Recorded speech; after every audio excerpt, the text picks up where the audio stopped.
We had our family reunion this past Saturday over at Miller's Ferry in Washington County at the Live Oak Baptist Church there, just right close to Miller's Ferry, the oldest operating ferry, I think, Northwest Florida at one time. But I walked around the graveyard there. There's a lot of history in that graveyard.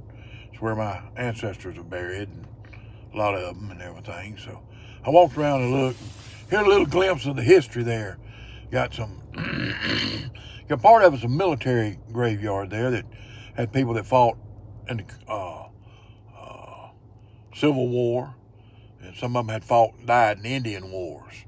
So they got them buried in the corner of that cemetery there. And then my grandfather's there, my great-grandfather's there, and he was in the Union Navy that blockaded the port of Pensacola and Mobile during the Civil War. So I was born and raised in the South and always thought I was a Southern until I got old enough to find out that I'm conflicted. I have people that fought on both sides, which a lot of us do, whether you realize it or not. It was a conflict that divided families to a degree. But here's the history of the cemetery and my ancestors. In the South, the Civil War is described as the war against Northern aggression. In the North, it's called the War of Rebellion. And I didn't know that till I went and traveled up north and stopped at some Civil War monuments and city parks and city squares, and they described it as the War of Rebellion. You'll see that on my gravestone of my great-grandfather there. The War of Rebellion is described in the North. Depends on where you live, how it's described.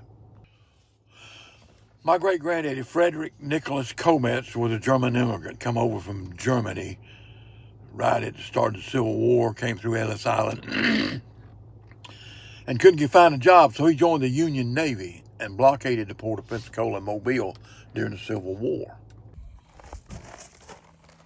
Frederick Kometz, February 1st, 1842, died in 1908.